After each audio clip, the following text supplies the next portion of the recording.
Jerrance, Joe Cook from InsideTexas.com. I was just wondering, I know Cooley Center is a nice facility and y'all are going to sell that, but what's it like driving into work every day, seeing the construction of the Moody Center and being able to use that on the road and tell kids they're going to be able to play in a pretty nice facility in a couple of years?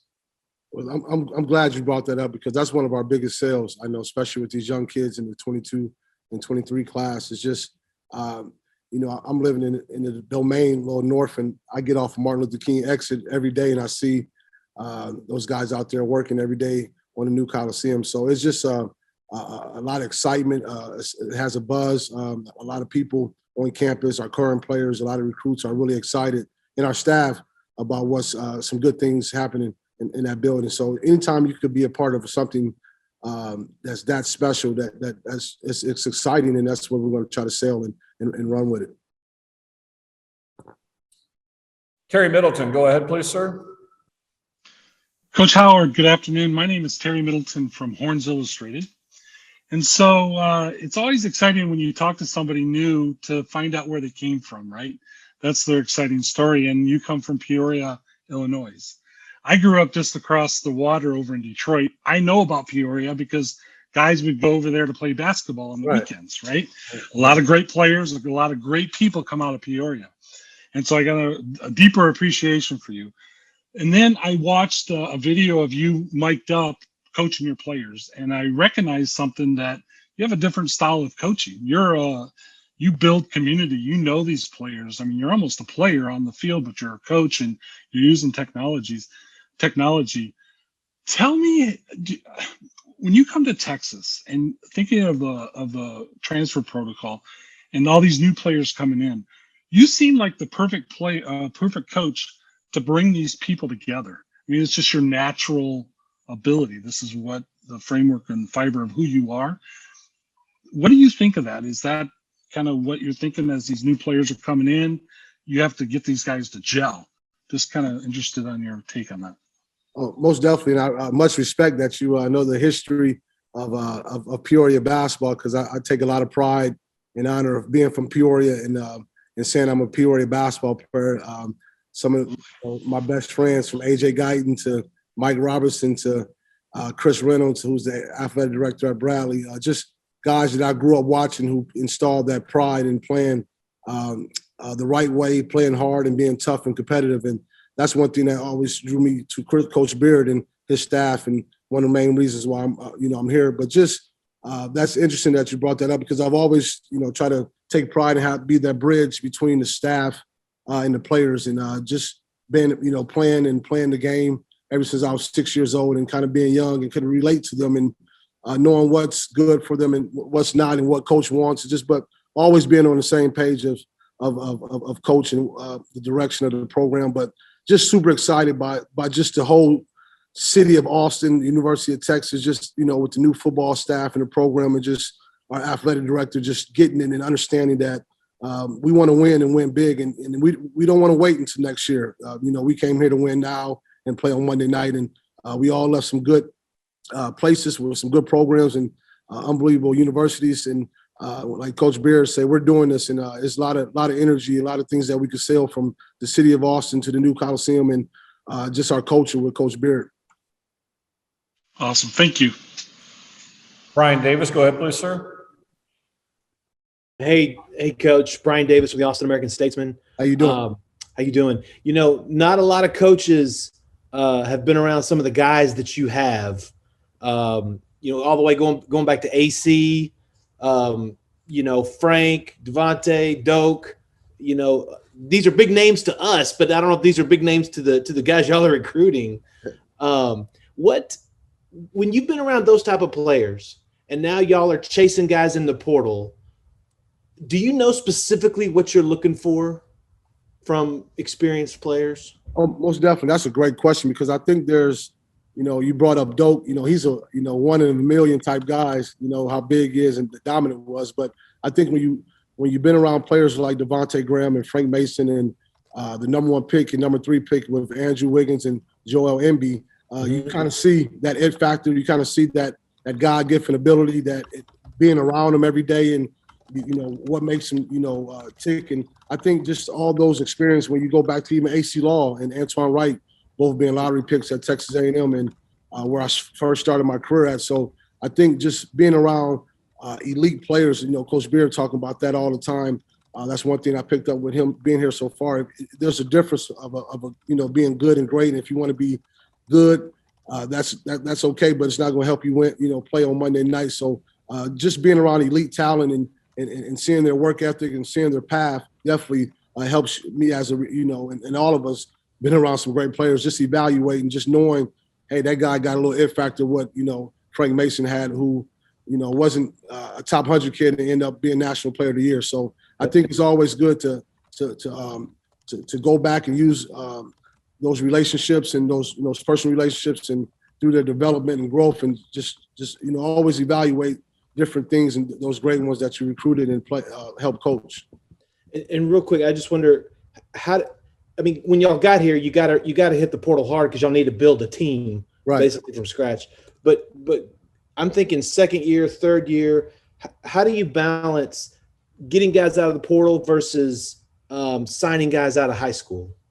Well, I think that's a great question, because I think every program and every coach and staff is trying to figure that out. I think with the portal, it's a game changer. I mean, there's no longer you're going to go probably recruit 4 or 5 stars high school players. You're going to probably go in the portal and bring in 2 or 3 high school guys and develop them, and maybe get one guy that's one and done. But it's going to be interesting. I think that's one thing that we feel really, really confident about, that you look at Coach Beard's track record.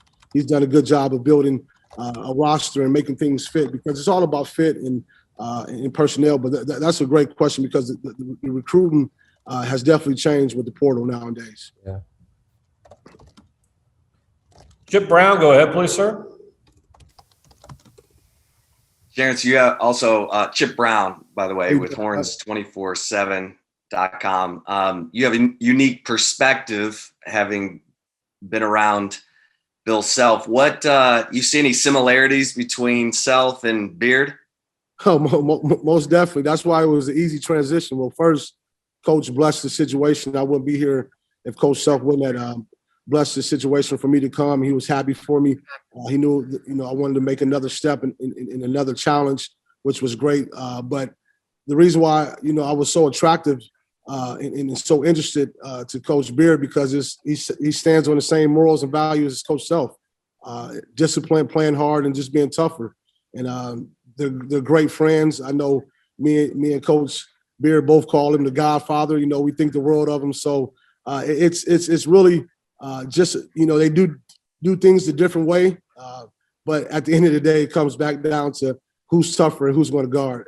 So the same morals and principles, which why I'm here is the same beliefs of what I've been standing on, and coaching with Larry Brown and Coach Self, and some of the great coaches I've been a part of.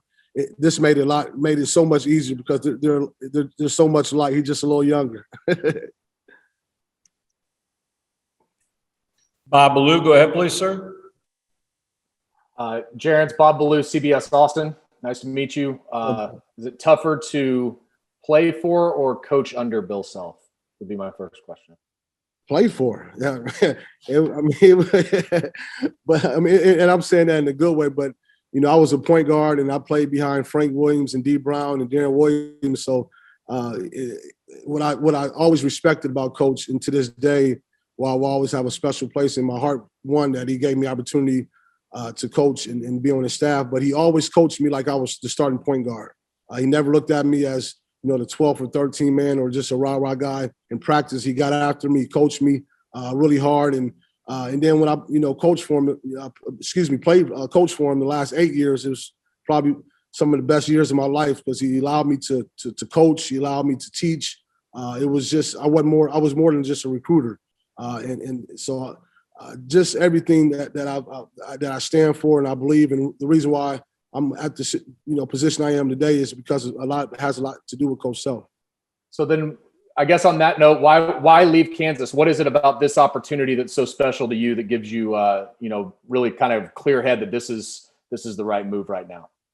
That's a great question, and that was something I was contemplating when I was, had the opportunity to come this way. Is like, why leave Kansas? Why leave a Hall of Famer? Why leave, the guy who blessed me the opportunity to be at this special program? But it was a time where I gave Coach Self in that program 8 good years of my life. Me and my family really enjoyed it. My kids, got there when they were 2, and now they're in the 5th and 6th grade. So it's a special place. But it was just, I think this was, opportunities have a lot to do with timing. I think the time was just right, just to just step out on faith and just have a new challenge. And here you have to kind of roll your sleeves up and really get after it and want to get Texas back on top. When I say on top, and that's to win a national championship. And that was something that was very attractive to me, to go to a program where they haven't won a national championship.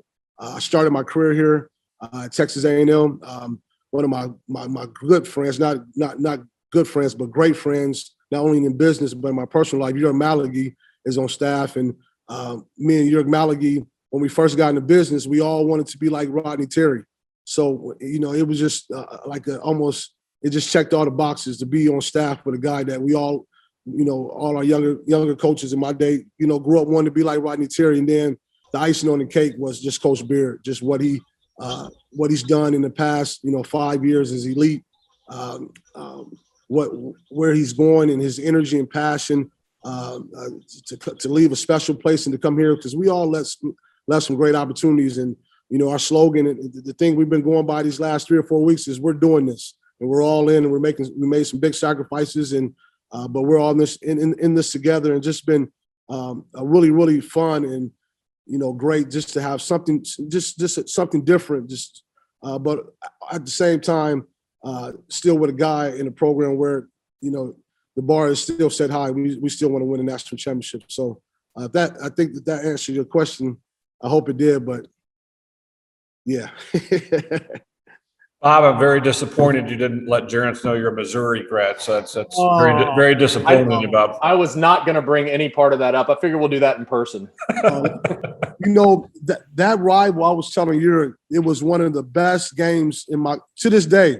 I mean, December 22nd, one side black and gold, the other side orange and blue, and it was that made your Christmas. And Coach Self used to always say, "Hey guys, if you want to have a good Christmas, you better win this game." And we never lost to Missouri, so take that. But I feel you never got to experience it at Kansas either, because that was just as good. The Mizzou-Kansas battle was unbelievable. And they just renewed the contract, and they're going to start playing. So I'm going to miss out on that. But I think playing Texas A&M maybe, or Texas Tech and some of these Texas schools make up for that. But I'm just looking forward to just competing in the Big 12 and competing for a national championship. Dustin McComas, go ahead, sir. Hey, Jerrance, Dustin McComas from OrangeBloods.com. You're a guy that's recruited the state of Texas for a long time. I know some of these 2022 kids, you were recruiting at Kansas, now you're recruiting them at Texas. What's it like to recruit this state as a Texas guy? And what do you think has gone into just this rapid development of Texas becoming such a powerhouse in terms of high school basketball talent? Well, that's a great question. When I started off at Texas A&M, one of my mentors, a guy I looked up to a lot, is Alvin Brooks, senior. He just got the head coaching job at Lamar. And he always told me, he said, "Young fella, no matter where you at, recruit the state of Texas." He said, because it's always athletes. And I've always kept that in my back pocket, whether I was at Illinois or SMU or Kansas. It's just great basketball, just good high school basketball, great AAU programs. And the state's big enough where, everybody can eat, as I say. It's a lot of players, a lot of good athletes, but it's different here. And I'll tell you, when you got this Longhorn, this brand it means a little bit more to Texas kids. They grow up on it, and I kind of felt it recruiting Marcus Garrett. I remember growing up, Marcus Garrett was, this is one of his dream schools. And so it's different when these kids from Dallas and Houston and, the smaller cities in the state, when they see that burnt orange walk in the gym, it means a little bit more to them. And we're going to try to take advantage of that. Roger Wallace, go ahead, please. So am I not supposed to tell him I'm an IU grad? So, quick story. So if I didn't go to Illinois, I was going to Indiana. My best friend growing up was A.J. Guyton. Yeah. Same high school, same apartment complex. I mean, been knowing him my whole life. And Chuck Bishop, my high school coach, was a big Bob Knight fan. So I had a lot of experience of going to the IU basketball camps. But I got a special place for Indiana basketball because my high school coach and best friend lived there. And my brother-in-law, my brother's getting married to a sister on this Saturday, Chris Reynolds. He was the point guard there. He's the AD at Bradley. So a lot of ties to Indiana basketball with me and my high school. No, that's all I got. No, Coach Roger Wallace from the NBC here in town. What makes a great staff? First of all, it sounded like you were taking a shot at Rodney for being the old guy. But he's the old young guy, though. He's the smoothest coach I ever met. What makes a great staff? Because you got three guys coming in from different programs. One, with Chris, and then obviously you and Rodney doing your thing before here as well. What makes a great staff on a new staff? That's a great question. I think Coach Beard said it when we first got here on the first day we met. These are all guys from our support staff to Augie that has no egos. All these guys, Coach Terry and Coach Malley, we just want to win. And when you have no egos and guys are selfless and just all aligned and on the same track and all together, we always talked about you can't have a close team without a close staff. And Coach is big on that. And we pray together. We do a lot of team functions. I mean, I've been on more team functions than I have in the last 10 years. And that's something that I really appreciate because the guys really appreciate it. That's how you bond and you grow as part of our culture. And that's just something that I want to be a part of. And but just to go back to your question is I think it just goes back to not having any egos. When you don't have an ego, everything else falls in place. Thanks. We've got two more left in the queue. I'd like to get to both of them. Nick Moyle, go ahead, please, sir. Hey, Jerrance, Nick Moyle at the San Antonio Express and Houston Chronicle. Nice to meet you. Thanks for taking some time. You sort of touched on what I wanted to ask a little bit earlier with Bob, but I'm curious because, you go from Kansas, which has been one of the most dominant programs in the nation, obviously. Texas and everybody else has been chasing them for years. Now you go to the team that's hunting them. You go to a team that had one guy on roster when you were hired. So, I mean, what is, I guess, personally for you, what does this say about you leaving Kansas, coming to embrace this challenge with a brand new coaching staff, pretty much empty slate of a roster? What did it say about you that you wanted to come here and sort of take this on, try something new? Well, some people say you're kind of crazy, but I just, like I said, just looking for my, personally, I think this checked all the boxes for me taking that next step to be a head coach one day. And I didn't leave Kansas. My time was just up. Kansas basketball is not going to stop. We were there just to maintain it. And I remember Coach Self, we were talking at a pregame, and he said there's some coaches that are builders and there's some coaches are maintainers. And I would say I would like to be both, but just personally in the past of being on staffs at Texas A&M and SMU and at Illinois where they needed a little building, a little shot in the arm. Those are some of my fun, best years in coaching. And, at Kansas, it's a beautiful place. The tradition and history is great. They got a Hall of Fame coach and my coach, Coach Self. And, that thing was almost, it's a machine. Coach got it on autopilot. He's worked hard to get it where it runs itself. And that's what, we us coaches all want to do one day, to work hard to get it where it runs itself. But I think, a lot of people wouldn't have made the move, but I think just to pat myself on the back, I kind of got out of my comfort zone and really challenged myself to do something different. I'm excited about it. And I think me and my family made the right decision. And hopefully we'll see, some good things happen from this, but I just want to win. That's I just came here to win and win big at a high level and grow as a person and coach along the way. Westcott, last one to you for Jerrance, please.